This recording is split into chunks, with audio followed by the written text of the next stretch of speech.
Anda kembali di Berita Utama bersama saya Jihan Novita. Saudara, usai tudingan ijazah palsu Jokowi naik ke tahap penyidikan, Roy Suryo CS sebagai terlapor mengatakan tak gentar dan siap menghadapi proses hukum. Tapi pernyataan tersebut tidak bersifat pasif.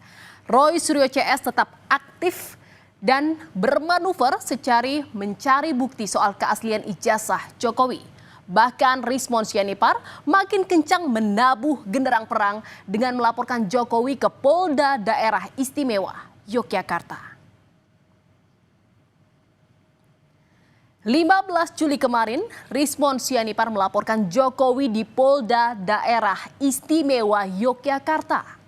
Jokowi dianggap menyebarkan berita bohong soal status Kasmujo yang disebut dosen pembimbingnya saat kuliah di Fakultas Kehutanan UGM. Rismon bilang bahwa saat berada di salah satu acara di Fakultas Kehutanan UGM pada 2017 silam, Jokowi menyebut Kasmujo sebagai dosen pembimbing skripsinya. Namun pada Mei 2025, Kasmujo menyebut dirinya bukan dosen pembimbing skripsi, melainkan dosen pembimbing akademik. Kita melaporkan Joko Widodo terkait dengan dugaan penyebaran berita bohong dan lainnya. Akhirnya ketika saya bertemu dan mewawancarai Pak Kasmujo di rumahnya di Pogung Kidul, saya mendapatkan jawaban yang mencengangkan bahwa Pak Kasmujo menyatakan di depan saya, ada itu di YouTube saya Bali G Academy, bahwa Pak Kasmujo bukan dosen pembimbing akademik maupun bukan pula dosen pembimbing skripsi. Nah, dari situlah kami menduga ada penyebaran berita bohong. Jokowi pun menanggapi santai perihal pelaporan dirinya ke Mapolda DIY oleh Rismon Sianipar. Jokowi bilang bahwa hal itu biasa bagi dirinya.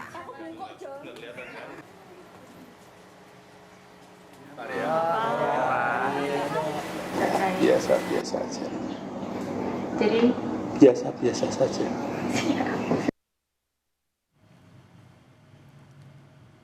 Saudara, polemik tentang ijazah Jokowi ini terus menjadi perbincangan yang hangat, bahkan sampai melalui podcast di akun YouTube Langkah Update. Rektor UGM tahun 2002-2007, Sofyan Effendi menyebut Jokowi bukanlah mahasiswa berprestasi seperti yang diketahui banyak orang. Guru Besar Ilmu Administrasi Negara Universitas Gadjah Mada ini juga menyebut bahwa nilai akademik Jokowi tidak memenuhi syarat untuk melanjutkan ke jenjang S1. Pernyataan ini pun mengejutkan publik. Dan saudara, pernyataan mengejutkan mantan Rektor UGM Sofyan Effendi tersebut langsung menghebohkan banyak pihak. Namun, usai pernyataan tersebut ramai diperbincangkan, kini Sofyan Effendi seperti berbalik 180 derajat. Ia justru mencabut seluruh ucapannya. Dan ia membuat dari live streaming di kanal YouTube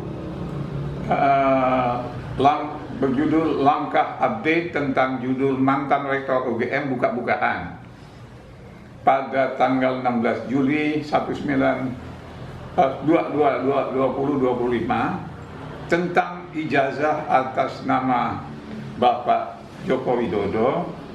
Saya menyatakan bahwa pernyataan Rektor UGM Profesor Dr. Opa Emilia tertanggal 11 Oktober 2022 memang sesuai dengan bukti-bukti yang tersedia di UGM.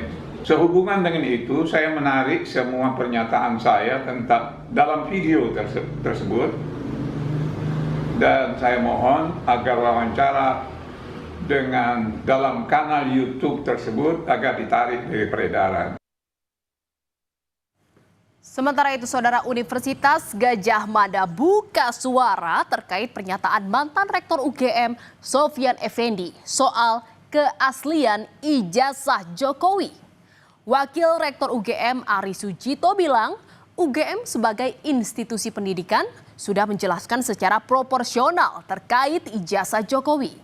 UGM memastikan Jokowi adalah alumnus Fakultas Kehutanan yang telah melaksanakan seluruh proses studi sejak 1980 hingga lulus tanggal 5 November 1985. Meski menghargai pendapat yang disampaikan mantan rektornya, UGM minta pihaknya tidak diseret ke ranah politik. Saya kira UGM itu sebagai institusi akademik dan dia sudah menjelaskan secara proporsional, dan apa yang kita lakukan selama ini adalah bagian dari tanggung jawab akademik dan itu proporsional.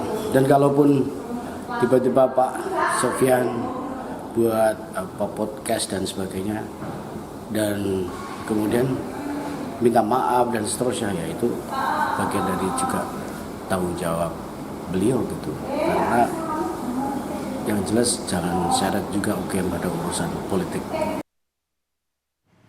Saudara, penyidikan kasus tudingan ijazah palsu Jokowi masih terus bergulir. 17 Juli kemarin, polisi memeriksa Wakil Ketua Umum Relawan Pro Jokowi, Freddy Damanik, sebagai saksi di kasus tudingan ijazah palsu Presiden ke-7 Joko Widodo.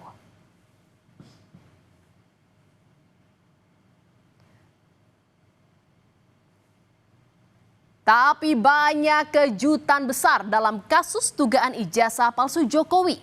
Kuasa hukum Dr. Tifa membeberkan 12 nama terlapor dalam SPDP atau surat pemberitahuan dimulainya penyidikan. Selain nama Roy Suryo, Dr. Tifa, Egy Sujana, dan Rismon Sianipar, selama ini juga ada yang dengan status terlapor ternyata ada nama yang cukup mengejutkan, yakni nama mantan Ketua Komisi Pemberantasan Korupsi Abraham Samad. Di mana saudara Abraham Samad yang juga menjadi terlapor. Dan saudara Abraham Samad pun mengaku kaget. Dia mengklaim tak tahu menau soal keterlibatannya dalam perkara dugaan ijazah palsu Joko Widodo. Dalam keterangan tertulisnya, Abraham Samad bilang, "Saya heran juga kalau saya dijadikan terlapor dengan kasus ijazah Jokowi. Karena saya tidak ada hubungannya dengan kasus ijazah Jokowi. Kalaupun saya dipanggil sama saja dengan mengkriminalisasi saya." Dan saudara, ramainya tudingan ijazah palsu dan pemakzulan Gibran dibaca Jokowi sebagai langkah menurunkan atau merusak reputasi politiknya. Jokowi menduga ada agenda politik di balik kasus ijazahnya. Saya mengatakan ada agenda besar politik untuk menurunkan reputasi politik, untuk mendowngrade yang ya buat saya biasa-biasa aja. Dalam kasus tudingan ijazah palsu Presiden ke-7 Joko Widodo, tidak ada parpol yang membela dan hanya relawan. Mungkinkah Jokowi sekarang sendirian? Lalu kemanakah koalisi politik pada saat dia memimpin begitu besar? Direktur Eksekutif Lingkar Madani Indonesia Ray Rangkuti bilang Jokowi tidak memiliki teman lagi. Karena selama ini tidak ada partai politik tak mau berbicara soal ijazah palsu. Sementara politisi Partai Golkar Nusron Wahid menilai Presiden Joko Widodo tidak akan ditinggalkan oleh kawan politik. Apalagi Jokowi presiden selama 2 periode. Oke. Itu yang saya sebut tadi, hampir semua partai politik nggak mau berbicara kok soal ijazah palsu. Artinya khawatir kalau Pak Jokowi udah mulai khawatir bisa dibilang seperti itu. Sekarang ini yang ada adalah apa yang disebut dengan relawan-relawan beliau. Tapi kan relawan beliau juga satu-satu kan misalnya udah ada yang berubah nama dari Jokowi apa menjadi Prabowo apa misalnya gitu kan, berubah itu. Dan karena makin tidak ada teman, yang mau tidak mau ya Pak Jokowinya harus keluar. Adalah presiden. presiden 2 periode, tahun 2014, tahun 2024. Presiden siapapun di Indonesia ini tidak akan ditinggalkan orang. Siapapun yang jadi presiden di Indonesia nggak akan tinggalkan orang. Ya. Kenapa? Presiden Indonesia itu pasti mempunyai jasa yang besar. Kalau nggak mempunyai jasa, nggak mungkin beliau jadi presiden sampai 2 periode. Dan nggak mungkin ditinggalkan orang. Saudara, setelah menempuh langkah hukum dalam kasus dugaan ijazah palsu ini, Jokowi disinyalir juga akan melakukan langkah politik. Jokowi dikait-kaitkan dengan Partai Solidaritas Indonesia atau PSI. Jokowi digadang-gadang akan duduk menjadi Dewan Pembina Partai. Apakah Jokowi akan menggunakan PSI sebagai kendaraan politik, sekaligus menjawab spekulasi masa depan politik Jokowi di tengah isu ia mulai ditinggalkan kawan-kawan politiknya? Saudara, kasus dugaan ijazah Presiden ke-7 Joko Widodo ini menjadi perhatian publik. Jokowi menuding ada aroma politis dalam kasus tersebut. Lantas, benarkah kasus dugaan ijazah palsu ini adalah agenda politik, sehingga Jokowi juga perlu melakukan manuver politik agar tidak ditinggalkan oleh kawan-kawan politiknya? Kita tunggu saja, saudara.